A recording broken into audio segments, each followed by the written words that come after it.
La manipulation de l'arme. Une bonne manipulation est un atout majeur pour la réussite de votre examen. Cette manipulation doit se faire dans des conditions de sécurité. Un exemple précis, le premier, mon arme doit être orientée 1 mètre devant mes pieds.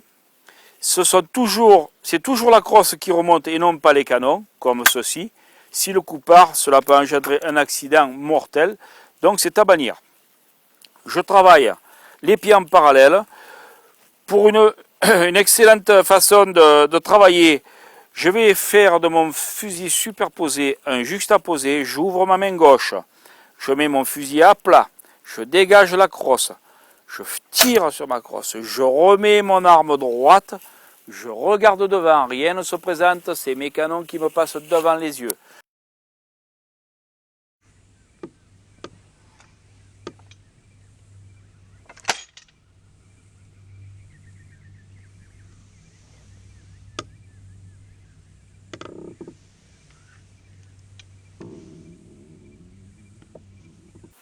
Même procédé pour ouvrir son arme. Je prends en compte mon environnement.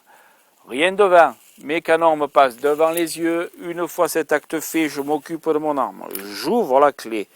Je baisse la crosse. Je remets mon arme droite.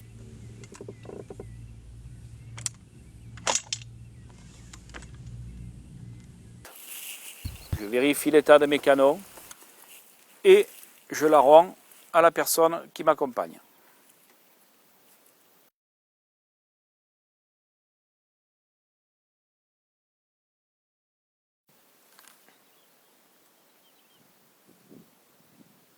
Alors, présentation de la manipulation du semi-automatique en toute sécurité. Donc, c'est une arme très utilisée dans notre département, notamment pour la chasse des migrateurs.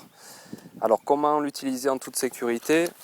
En commençant par faire un deuxième point d'appui de la crosse sur la hanche et donc les canons dirigés vers le ciel dans la zone de sécurité. Première chose à faire, ouvrir la culasse, vérifier la chambre, le canon et le magasin. Donc mon arme est vide. Je referme ma culasse. Je peux à ce moment-là commencer à approvisionner. Première cartouche. Deuxième cartouche. À ce moment-là, je fais jouer la culasse pour faire monter une cartouche dans la chambre. Et je peux ainsi introduire ma troisième et dernière cartouche. Voilà, mon arme est chargée. Je peux partir à la chasse ou être en position d'attente.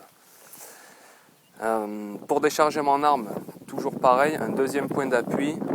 Alors pourquoi un deuxième point d'appui? Pour éviter le balayage du canon à l'horizontale.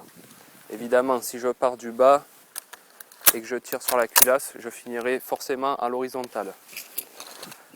La position à adopter, donc c'est deuxième point d'appui de la crosse sur la hanche. Et à ce moment-là, je peux décharger mon arme en toute sécurité. Et je termine en vérifiant ma chambre et mon canon, ainsi que le magasin.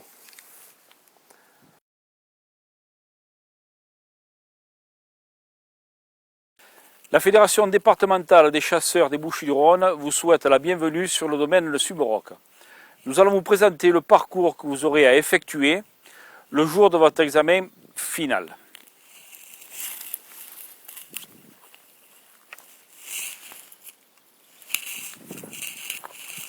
Je vous remets une arme, la chasse commence. Le candidat fait une prise en compte systématique de son environnement. Il choisit une zone dans laquelle il va pouvoir manipuler.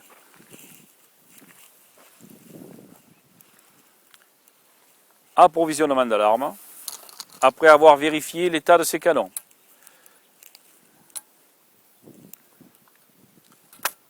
C'est l'arme qui passe devant les yeux et non pas le contraire. Jamais d'arme entre deux personnes, le candidat laisse l'accompagnateur dans son dos. Une clôture se présente à nous. Le candidat vérifie et choisit une zone.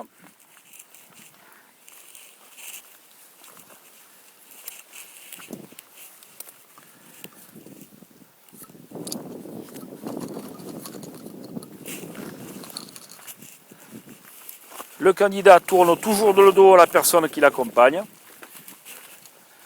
Franchissons l'obstacle, canon toujours orienté vers le sol. Tant qu'on n'a pas trouvé une zone où l'on va travailler, on ne change pas de position.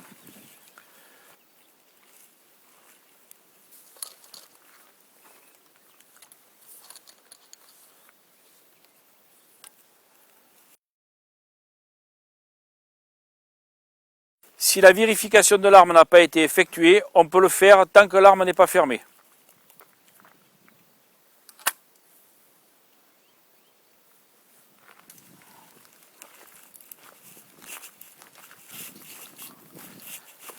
Nous arrivons devant un petit fossé.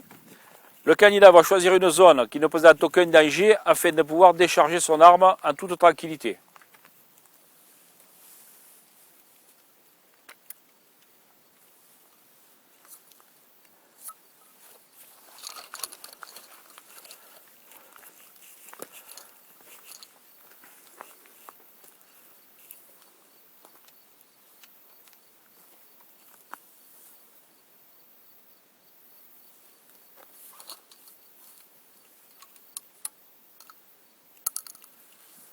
Le candidat laisse tomber une cartouche. Il va donc enlever la première engagée, ramasser sa douille. Ayant pris le risque d'obstruer le canon en se baissant, une revérification des canons s'impose.